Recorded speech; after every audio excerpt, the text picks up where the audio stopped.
Well, good evening, and thank you very much for coming. I would like to talk about Russia Surveillance State, and it's a joint project conducted by Privacy International, Citizen Lab, and Agentura.ru. And who we are. So the Privacy International is a UK-based, well-known charity that defends the privacy rights and promotes the right to privacy across the world. And the Citizen Lab is the organization based in the Munk School of Global Affairs within the University of Toronto in Canada, and focusing on advancing research and development at the intersection of digital media and global security and human rights. And Agentura.ru, and I'm editor of this website, is a Russian Secret Services watchdog founded in September 2000 as a community of investigative journalists.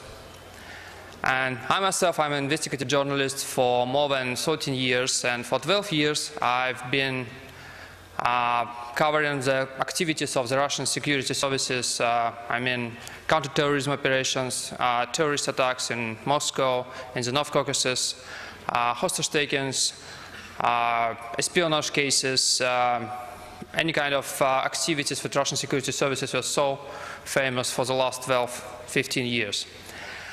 And why we started this project? Some years ago, something about 2008, 2009, we've noticed that the Russian government and the Russian authorities, under the leadership of the President Dmitry Medvedev, so it's not directly connected to Vladimir Putin, started to pay more attention to surveillance technologies and at the same time to the so-called fighting against extremism. And in my country, fighting against extremism is quite a broad term, because sometimes it means the fighting against political opponents or any kind of activist. And for us, it was quite strange coincidence that at the same time the Russian authorities started to invest money to developing of surveillance technologies, and at the same time the special department on fighting extremism was created on the place of the department charged with fighting organized crime. And when I told you about that Medvedev started to pay personal attention to surveillance technologies, I mean such things like the famous Commission of Modernization of Russia. This commission was created by Dmitry Medvedev, and this commission was famous for creating a list of tasks for modernization of Russia. And this list is a kind of list of goals and tasks for the Russian government and for the Russian state, what should be done to make the country more modernized. And 2 points in this list were proposed by the Federal Security Service, by the FSB, the Russian main security service. And these points were about video recognition, face recognition, and about speech recognition.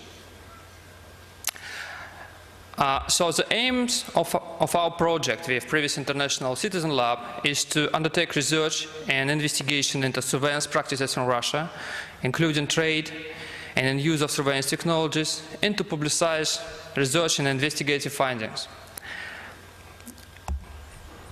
Why? It's not just our Russian problem. There's a lot of things that might be said about it, but I decided to focus on only 3 main points. In 2012, Russia introduced the Internet censorship legislation, which requires from ISPs, Internet service providers, to install DPI, deep packet inspection technology on the nationwide scale. And that legislation took in force this November. Second point is Russian approach to so-called LI, lawful interception. And the next thing is that Russian companies enjoy the leading positions in some areas of surveillance technologies worldwide. And let me talk about these things in more details. First thing and first point is DPI in Russia. It's quite a complicated thing, and you see here supplies and installations. I just wanted to show you that all biggest world supplies of DPI technologies are already in Russia. More of that, biggest operators in Russia already installed DPI technologies even before the legislation of this November. And the problem here that it's not directly connected to political will of the Russian government. It was made firstly purely of commercial reasons, so it's mostly a commercial thing, and most of this technology, most of equipment, DPI equipment, was introduced in 2010-2011 because mobile phone operators wanted to make sure that they might suppress unwanted traffic, such as torrents and Skype. So the introduction of DPI technologies happened in Russia not because of political pressure, but because mobile operators wanted to present special tariff plans for customers and to make sure that they can shape traffic and they might suppress the traffic they don't want to broadcast. So it mostly coincided with the introduction of mobile internet, when in Russia we could buy USB things to connect to the internet, your laptop or your devices.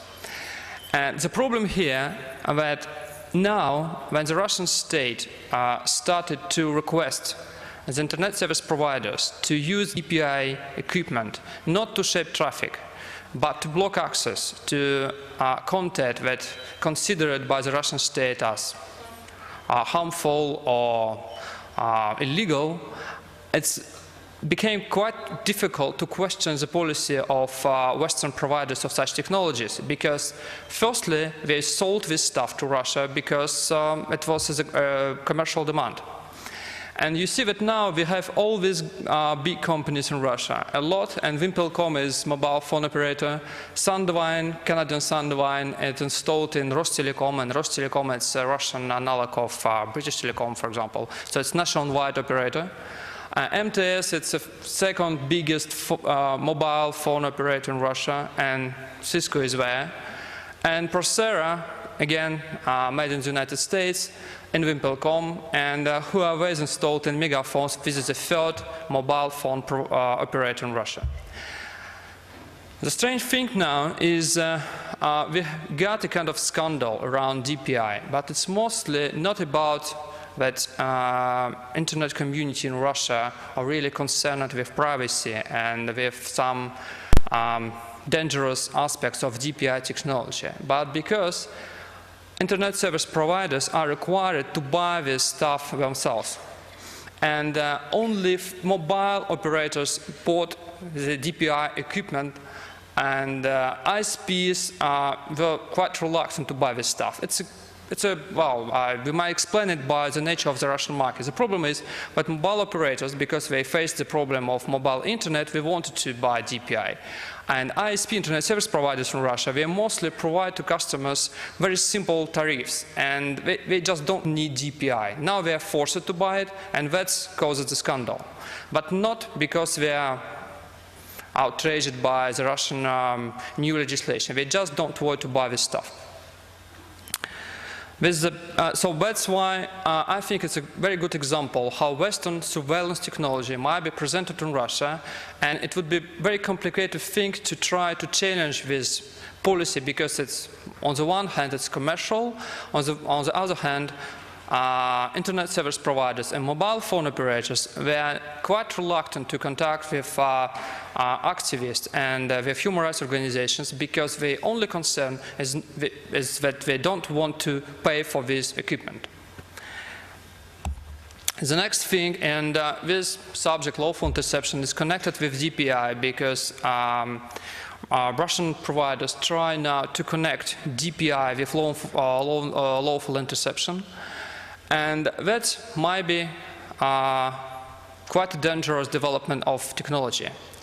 The problem here that DPI, as maybe you know, allows the internet service providers not just to block access to something, but to identify those who try to connect particular web page, particular services, to send some particular emails. For example, already in Russia, DPI used it to identify spammers.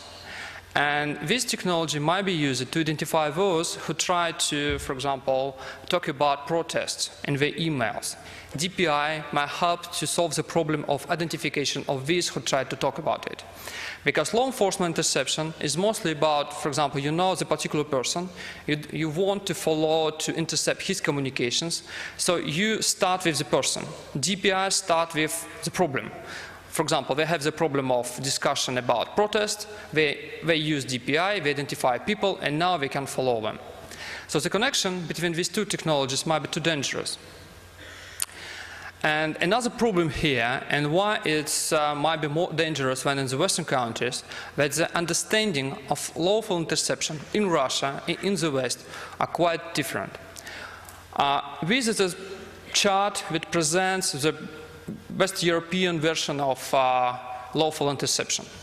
And what's important here is that you see that law enforcement agency obtaining the warrant send a request with the warrant to ISP or phone operator.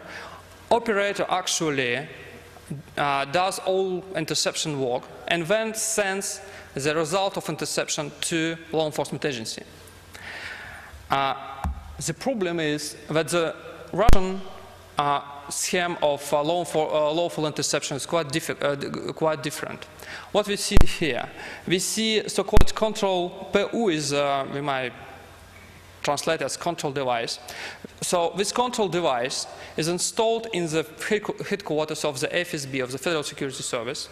There's only one line directly to the lawful interception equipment installed in the servers of ISPs and phone operators, and you see only one line. So the problem here that nobody tried to send the warrant or to show the warrant to internet service provider. According to Russian law, the FSB is obliged to obtain the warrant. The problem is they don't need to show it to anyone, because internet service providers has no secret clearance, so they have no right to access the secret information. The information about warrants considered to be secret, so they have no right to ask. So the problem here that actually internet service providers are responsible only for paying for installment of lawful interception equipment, and that's all. It's a box. It's a box which ISP personnel have no access even to the room where this box is installed. And there is a direct channel between the FSB headquarters and this box. The problem here, what's the main difference between the Russian approach and the Western approach? But for example, when the Western, I don't know, MI5 need to intercept someone, they write the special warrant, they list the numbers, the phone numbers of the people that should be intercepted. They obtain the warrant, then they send this thing to ISP, and this is a whole and long bureaucratic procedure. In Russia, you need to write the first draft of the list of intercepted phone numbers, and that would be enough, because then you need just to put this requirements list to the PU, to the control device, and you can obtain it every time you need it. For example, you need to update it, to add new numbers, nobody notices it. Just because ISP has no right to know about it, and because there is a one channel between the FSB headquarters, PU, and lawful interception equipment in the premises of internet service provider or phone operator.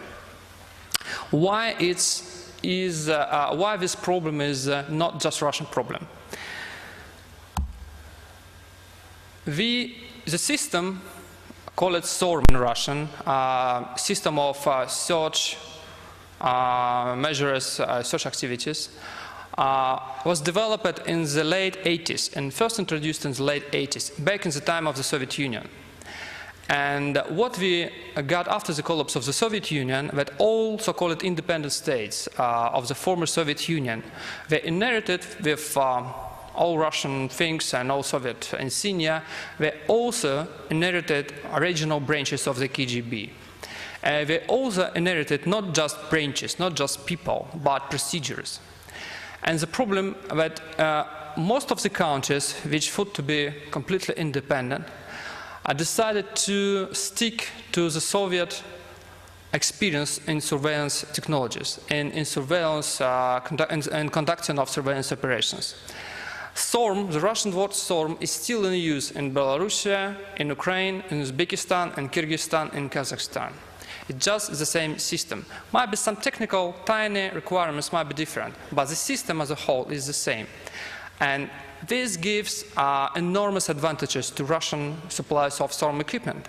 Because, for example, if you're a Western company, well, you might sell some stuff to Russia or to Uzbekistan or to Kyrgyzstan, but you need to update your equipment because Russian SORM is not so equal to lawful interception equipment in the West.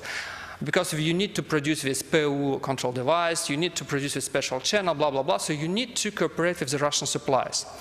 And Russian suppliers feel quite happy in all these countries, and sometimes it's even more important than political relationships between Russian authorities and authorities of a particular country. For example, the best example maybe is Uzbekistan. Uzbekistan is not very happy with the Russian presence. They are not part of any of military alliances supported by Russia. And even the people in the security services of Uzbekistan are trained in the United States. And if we are talking about equipment, surveillance equipment, they mostly buy this equipment in Israel, but they still use SORM system. The legislation, the rules, the procedures are the same, Russian. So they always have this door to the Russian technologies and to the Russian approach. It already caused some problems in, for example, in Kyrgyzstan, when Kyrgyz government was embarrassed 2 years ago when some telephone conversation of leading politicians were leaked to the internet. And just a month ago, there was information that these leaks were caused by the Russian interception equipment installed in this country. But the government of Kyrgyzstan, they still think that it's the best way to do the things and surveillance is to follow the Russian example. So this is one of the problems why it's so important. But what I wanted to say also is that it's not, when we are talking about Russian impact on surveillance, we mostly tend to think about the former Soviet Union. The problem is that in some areas, Russian companies and Russian producers of surveillance technologies are so good that they find contracts very far from the former Soviet Union. And the best example is the called Speech Technology Center. It's quite a famous company. It's listed in the WikiLeaks project spy files because they produce very good speech recognition technology, maybe the best in the world. The background of this company is quite curious because it's exactly the same company where Alexander Solzhenitsyn, the famous Soviet dissident, was worked in the 50s. It's the same Gulag secret factory, but just transferred from Moscow to St. Petersburg. And people who work there, they're still very proud of it. They told me it's openly that they remember how Solzhenitsyn worked there, and they have no moral consideration about how it might be well understood in the world. And they just sold on nationwide scale the technology of speech identification to Mexico. And now this technology is installed not only in Mexico, but in the Middle East, in Singapore, they try their hand in China, in Colombia, and Ecuador, and many, many other countries. What's the problem here? When these people arrive, and they are very good specialists, when they arrive in the country like Mexico, of course the first question is that they don't want to buy just technologies, they want to buy the result that this technology would be useful to catch criminals or maybe someone else like dissidents. And all the time they try to say, okay, it's not enough just to buy equipment. You need to change your procedures. You need to create the system of dissemination of gathered information. And quite smoothly, these people became and turned from just suppliers of technology into advisors in security issues. And for example, in Mexico, the whole new police units were formed because of the advice of these people. Because these people will know better how to disseminate these technologies, and they just dictated what might be the best, how to collect this information, how to provide this information to investigative units, and how when to collect it in the special databases. So they changed it slightly, the whole police system in the country. And in this case, we are talking not about former Soviet Union, we are talking about Mexico. So that's mostly what I wanted to say today. And maybe, because I think it would be better to be brief, so maybe it's time to give floor to questions.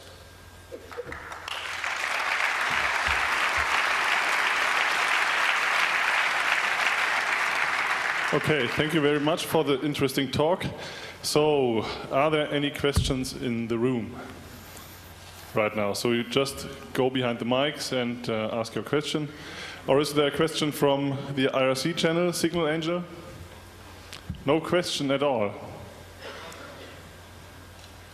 Okay then. At least I have a question. So you said that the Russian internet community is not that concerned about the privacy issues involved in deep packet inspection, as opposed to maybe other internet communities, or did I get that wrong? So why is that? The problem that for many years Russian authorities showed that they don't want to change the legislation, they don't want to repeat the Chinese approach. Also, they boasted that the internet in Russia would be more free than in Central Asia, than in Uzbekistan and China, and they hated the idea that the internet in Russia might be filtered. And the first time when they started slowly to change this approach happened in 2007, but to be frank, it has not been done systematically. In most cases, it was sort of a regional initiative. Some small regional court issued a special request to a local ISP, asking them to block access to some Chechen websites. And that would be just a regional initiative. Nobody repeated in the whole country. Nobody noticed it.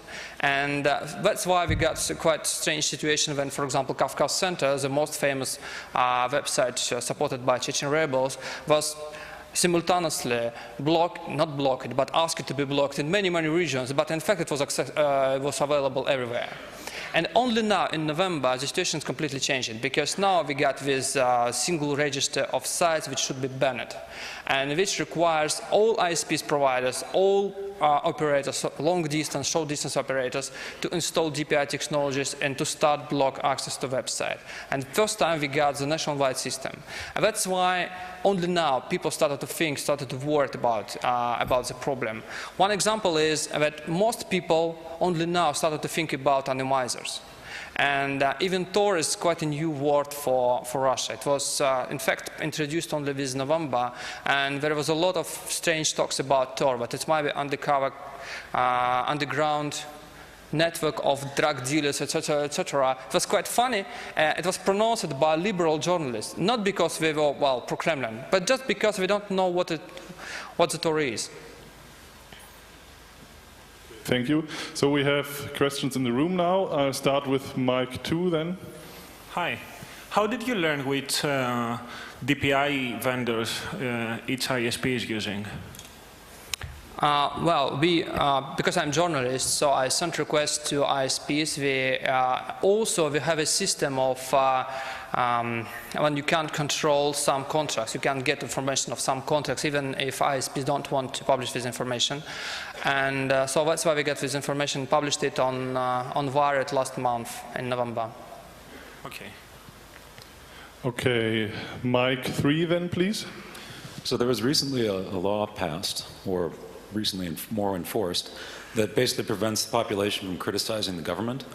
Have you seen this being used, or this system being used in new ways in recent history? You mean DPI or law enforcement interception? Interception. Interception. Yes, we got quite interesting figures just 3 months ago. But in 5 years, the number of legal warrants for interception doubled in Russia, almost doubled. And we got these figures, well, just by chance. And first thing we thought, well, what might be the explanation? Because in most countries, when you see that the number of intercepts growing, it's explained by reasons of fighting against terrorism, or maybe fighting against organized crime, something like that. In Russia, what was interesting, that when this process began in 2007, that was exactly the year when the Russian authorities stated that the number of crimes started to decline. That's the first thing. The same year, in 2007, the Russian authorities said that the counterterrorism operation in Chechnya is over. So they officially stated that the terrorist threat started to decline also. So not just the threat of organized crime, but also the problem of terrorism.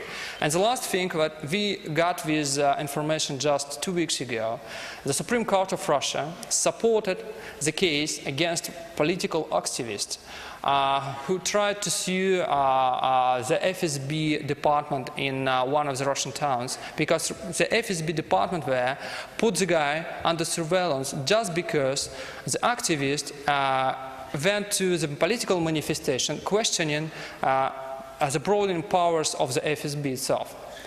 And the Supreme Court supported the FSB and said it was right, it was legal to intercept for 180 days all traffic, all phone calls, and even physical surveillance of the activist, just because the guy took part in the manifestation questioning the policies of the FSB. So he was never accused of anything, he was never charged, but the Supreme Court decided that was right.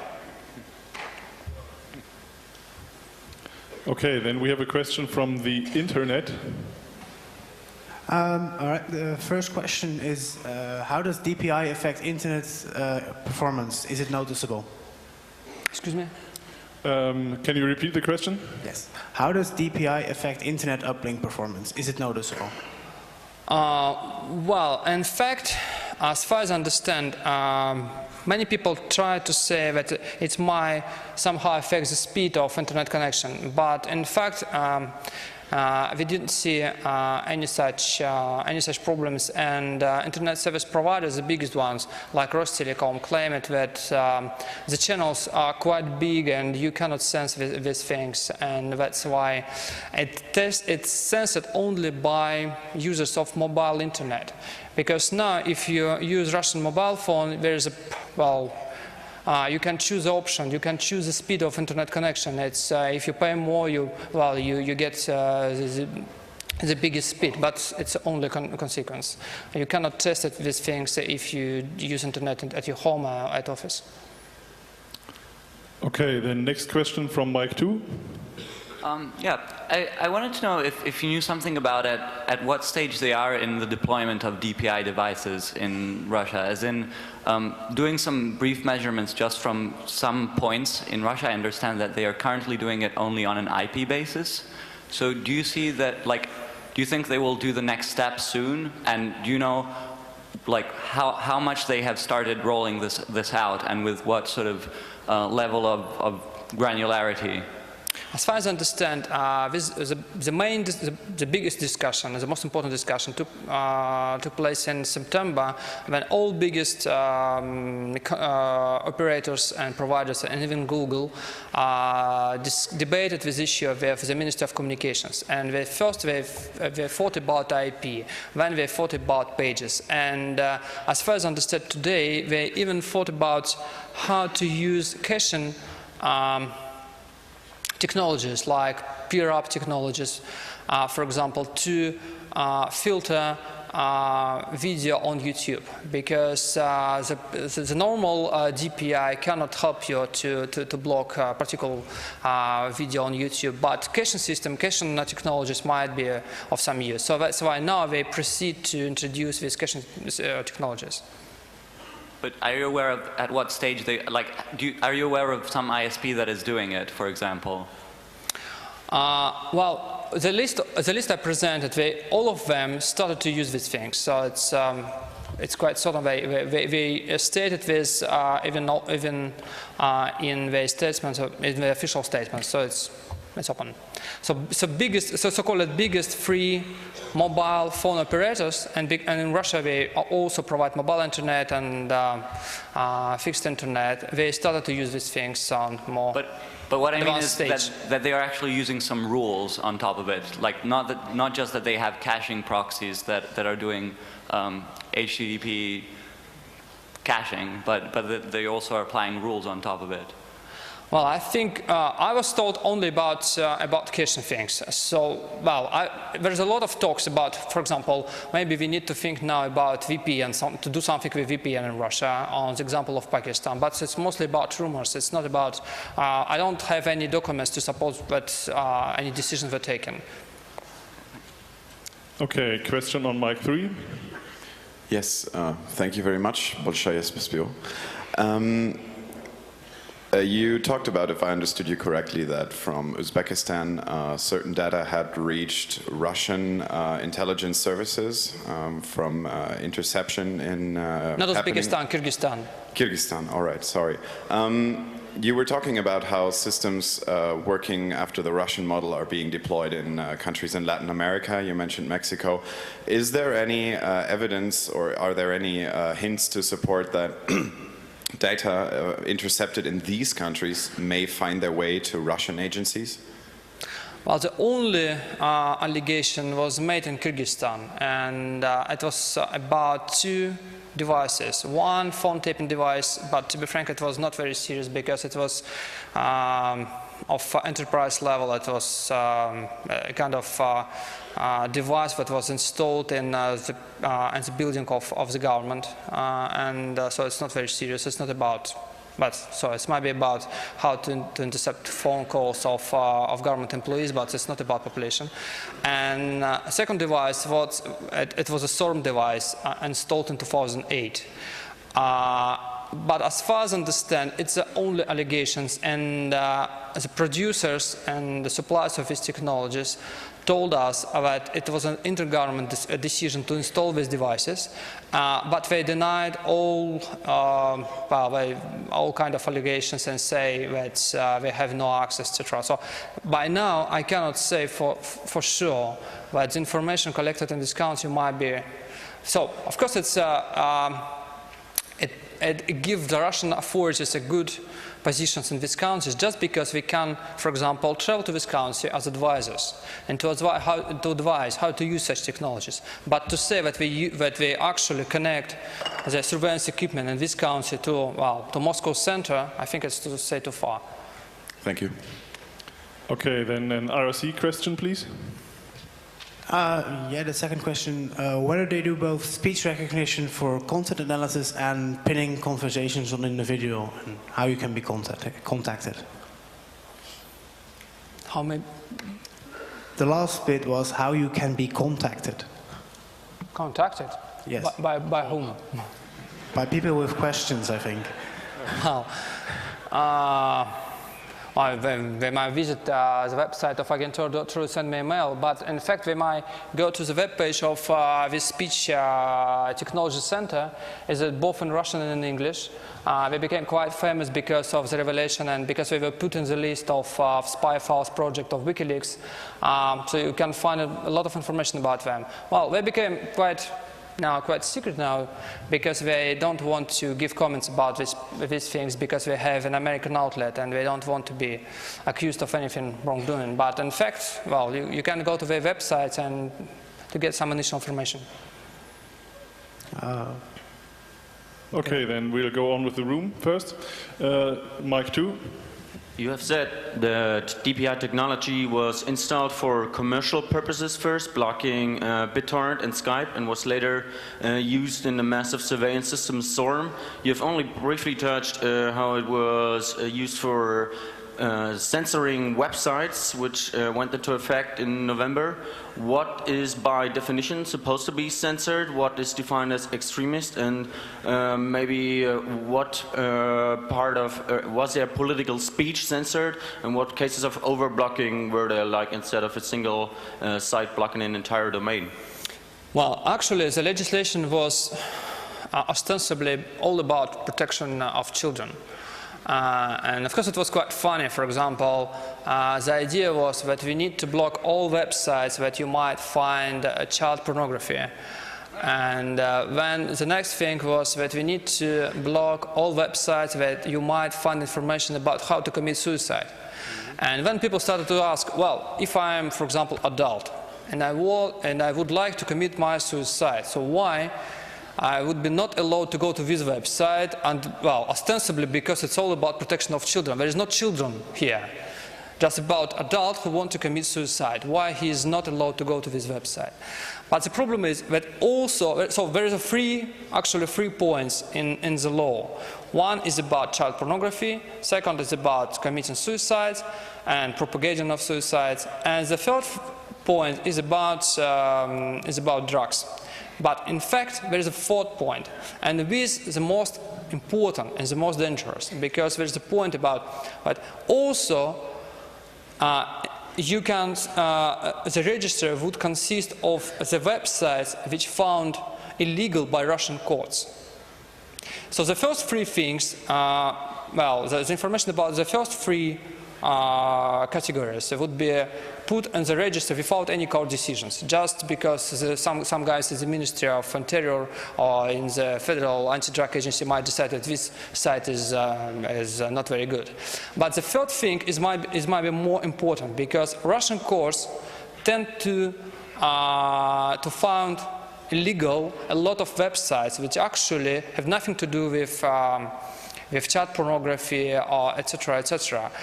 We have a long record for many years, until maybe since 2007, when a lot of websites were found illegal, but in fact, ostensibly because they are extremists, but in fact it was mostly about political activity. For example, some political organization was considered to be, was found by the court illegal, so all websites of this organization would be found illegal. And of course you cannot find anything extremist on these websites, but the access would be blocked. So it was used to suppress some political discussions. For example, the last example, the very latest example, everybody knows the case of Pussy Riot. So now the Russian court found that all 3 videos of Pussy Riot should be banned. So it's not about child pornography, it's not about committing suicide or drugs, but it's found illegal and it's banned now in Russia. Okay, thank you. Mic 3 then. Hello, привет. I would like to know, to what extent does the FSB or its affiliates engage in routine surveillance of foreign nationals when they're in the territory of the Russian Federation or its friendly states? Just for example, myself, I'm basically nobody important or interesting really. I have no public profile, not politically involved, but I may next year spend a couple months just basically living there and hanging out and working remotely for an American company, maybe using a regular cell phone, and also not particularly paranoid. I like to be paranoid, but I just find it takes up too much time, so simply to be less paranoid. But really, just, is there a realistic chance that my traffic will be just monitored in some routine way and maybe looked at by some human being, and anything concerns I should be expressing to my employer? Thank you very much. Okay. Well, because of the latest development between the Russian relationship between Russia and the United States, well, you might be not so paranoid, but in fact the problem is that when we are talking about surveillance and especially interception in Russia, now from maybe 2010, we are talking not only about the FSB, because in fact it's also quite ominous development. Since the early 90s, it was decided quite quietly, but that according to the law, 8 agencies in Russia have the right to intercept phone calls and internet traffic. But the FSB would put in charge to technically conduct these kind of operations and then to disseminate the information to other agencies. What we get now, since 2010, that all other agencies, for example, what we found, it was quite, well, really strange thing. I can't explain it why they decided to do it in this way. the Federal Prison Service, which is responsible for guarding inmates, they started to buy SORM equipment and install them not in prisons, but on telephone stations in the towns. And nobody understands. It's well, I tried to send an official request. I was told that it's all completely secret and it cannot be debated. But in fact, what we got now, that a lot of parallel systems of surveillance now in existence in Russia, because it's not only about the FSB, it's also about interception capabilities of Interior Ministry, about the interception system of Anti-Drug Agency and the prison service, at least. So, well, so you might decide yourself. So maybe you might be put under surveillance, but it would be not necessarily the FSB. It might be some other services. Хорошо. Okay, then we go on with a question from the IRC. Are there Russian activists that educate people how to counter DPI and by using things like Tor? No. Maybe because human rights organizations and activists were not really ready for such dramatic shift in Russian policies, because, as I told, well, for 20 years, Russian government and Russian authorities stated that they never followed the Chinese approach on the internet. And just suddenly, this summer, they changed completely their approach to the internet. Even after the Arab Spring, when the FSB started to say something about we need to counter the Arab Spring, we need to counter the social networks, actually they failed. For example, the most famous example, when we tried to counter the problem of disseminating of information about protests in social networks, was in December, at the time of the first protest, when the FSB department in St. Petersburg sent a written request to, it was, well, signed by the chief of the FSB department, to the guy who is in charge of Contact, it's a Russian version of Facebook, asking him to remove some protest groups. Of course it was published, of course it caused a big scandal, and everybody think that the FSB are completely crazy and they don't know what to do with social networks. And then suddenly we got this new legislation. So human rights organizations and activists, they are not ready, in fact, to provide any kind of assistance, any kind of help to other activists, what to do with the DPI, and even, as I told, even Tor is quite a new thing in Russia now. Okay, then Mike 2. Coming from the UK, I'm not used to such good civil rights as we have in Germany, particularly for political protest and the like. Typically, when you go on a protest in Britain, there's a low level of intimidation with being video cameraed and the like. And there's the next stage of political intimidation when people turn up at your door knocking, etc. What you've been talking about is the surveillance, the issues of things that I can correspond going back the years to things like Indymedia in Oxford having their servers seized so that all the IP addresses could be found, which is a more primitive technology. What worries me even more is the next stage that happens after they've started doing the trawling, the intimidation that happens to prevent people being politically active. Is there much that's documented that can be traced to deep packet inspection, to this mass surveillance of internet traffic, and documented that it's directly a consequence of this that people have been further politically intimidated?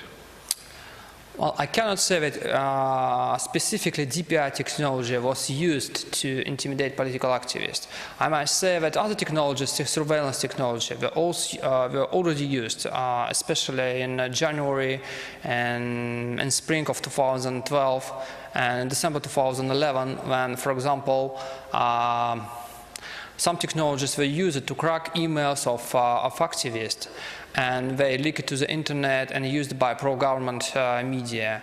And at the same time, we got a lot of so-called opposition gates when law enforcement interception systems were used to intercept phone calls of the leading opposition leaders, and when it was leaked again to the pro-government media, and when the FSB used these videos and these audio transcripts as a pretext to open the criminal case against the opposition leaders.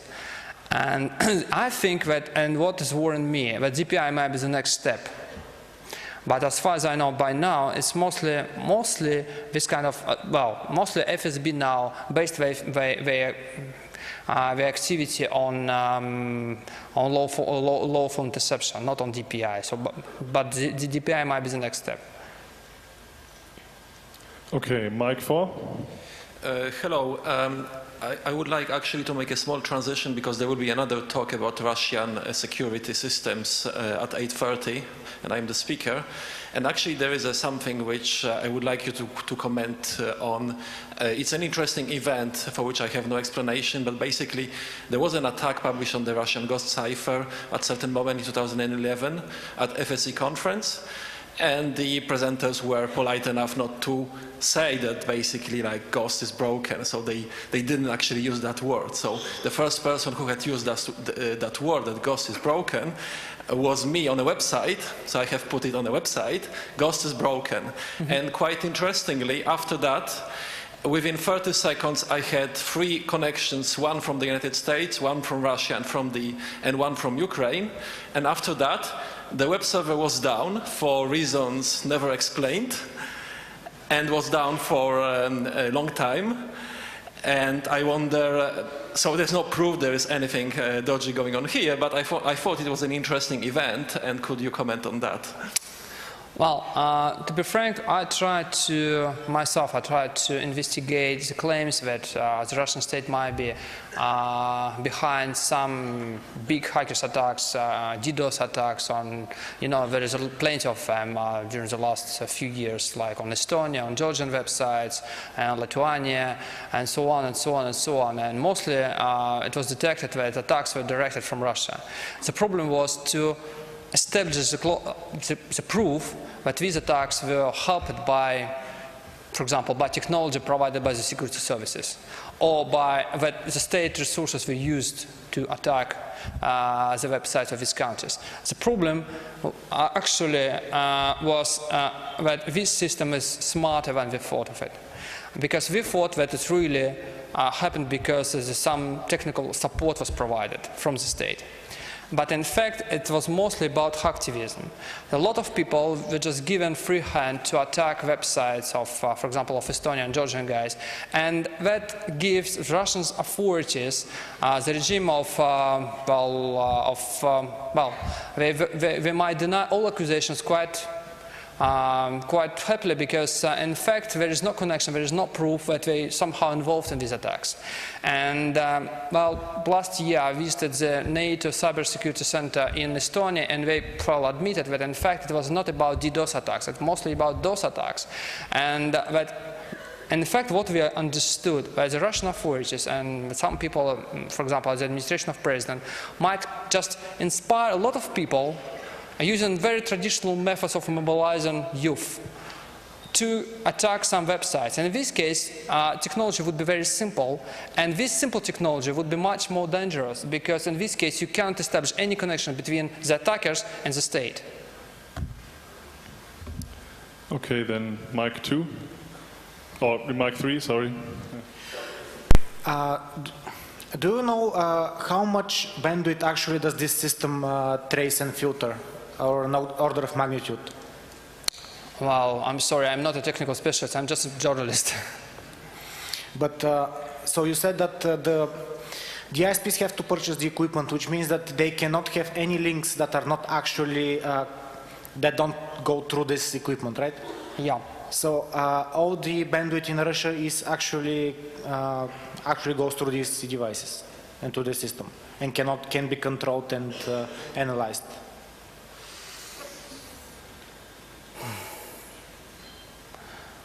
Can you repeat your question, because I don't quite, I'm not very technically advanced, and I'm quite sorry for that. So, to paraphrase it, is there any connection in Russia that I can use to talk to someone over the internet that's not going through these devices? Well, no, because in fact all ISPs are required to install lawful interception, and at the same time when we started to build DPI equipment, I was told, and I got proof that in Siberian regions and in some regions in Far East, they already started to combine already existed SORM equipment with DPI technologies. And the problem is that SORM are everywhere. You just cannot provide any kind of services without lawful interception equipment. It's just one of the line in your license. So if you are not follow the license, you cannot be an operator in Russia. So there's no way to avoid these things. So do you have any idea if this actually hinders the growth of the internet in Russia? Is this a problem for the growth, for the upgrade of links and everything like that? As far as I see, no. It seems to be, well, I don't see any connections. I don't see that this kind of equipment might prevent Russian ISPs to get more capabilities. Or to no, I mean, it costs some money, so it harms them in some way. But is it too expensive for? Well, in fact, we might be too deep inside the Russian telecommunications market, but the old Soviet system of the Ministry of Telecommunications and of state-controlled operators are still quite alive, because the biggest operators in Russia are not, for example, foreign operators or small ISPs which grown up to some levels. There's former state-owned operators. That's why they enjoy the very cheap access to this land, long line operators, and that's why they have they might provide cheaper services. And so that's why what we have now is that the biggest operators are former state-controlled operators. And for them, it's not a big problem with this kind of expenses. Thank you, and thank you for your courage. Thank you.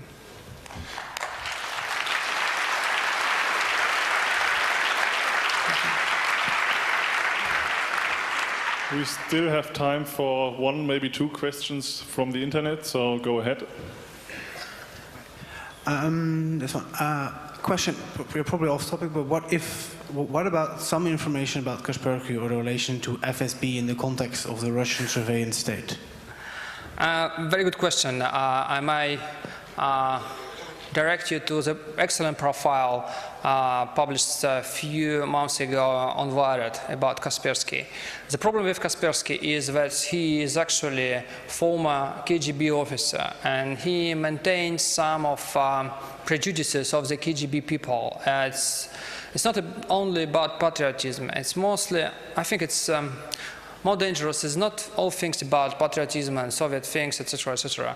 The most important thing that KGB people, they don't believe in any kind of horizontal structures. They always believe in in so-called order, and they hate any kind of disorder of the internet, for example. That's why Kaspersky is very insistent to present his view how the internet should be governed. And the last 2 years, his point of view coincided with the point of view of Russia. And the latest Russian initiative from the United Nations, that you maybe know, in ITU, to change the way how the internet is governed, is fully supported by Kaspersky. And I think it's quite a honest support of him, because he really believes that internet should be governed by the state. And his experience inside the KGB helped him to believe in it. And that's the biggest problem with him. And for more detail, I think it's better to read this excellent profile on Wired. Okay, then one last question, please. What's about I2P in Russia? It seems to be very active. What about awareness of anonymous services? About what? Could you repeat that, please? What's about I2P in Russia? It seems to be very active, and what's about awareness of anonymous services? Sorry. About Tor again. And, also Tor, yes, but I2P is also some form of anonymous peer-to-peer network. It's not very popular just because people don't need to. Well, actually. in Russia, people need such kind of services only when they try to access some things from the office computers. And only now, from November 1, they started to think about anonymizers, about all kind of proxy things, and about how to avoid such kind of control. So it's very new development for Russian customers, and they are very, to be frank, naive, and they don't actually understand how it might be helped and how they might avoid such kind of control. And it's, in this case, they might be more naive than people in Uzbekistan, because in Uzbekistan, people already knew how to deal with the problem, but not in Russia. Okay, then, yeah, still have 3 minutes, so if you have a short question left. I have enough questions. If they sell technology to Mexico, can that technology also analyze the Spanish language content or only identified individuals? This technology is very good. The problem is that the language is actually is not very important. They can analyze the physical capability of every man. And the problem that now they started to update the system of only speech recognition with the face recognition. And also the problem is that these people convinced the government of Mexico that the largest databases of speech examples should be collected to make this system operational. And that's why, for example, now all policemen are required to give the examples of a speech, ostensibly to fight corruption. And some states, some Mexican states, it's also the requirement for every citizen if the citizen wants to obtain the driving license. So it's become quite a totalitarian thing. And the pretext is fighting against corruption and the fighting against kidnapping. But in fact, what they got the system of identification of people by voice and by face on the nationwide scale. And Spanish language is they even developed the technologies for Chinese. So Spanish is not a very big issue for them. Okay, then. Thank you very much for your talk and very much.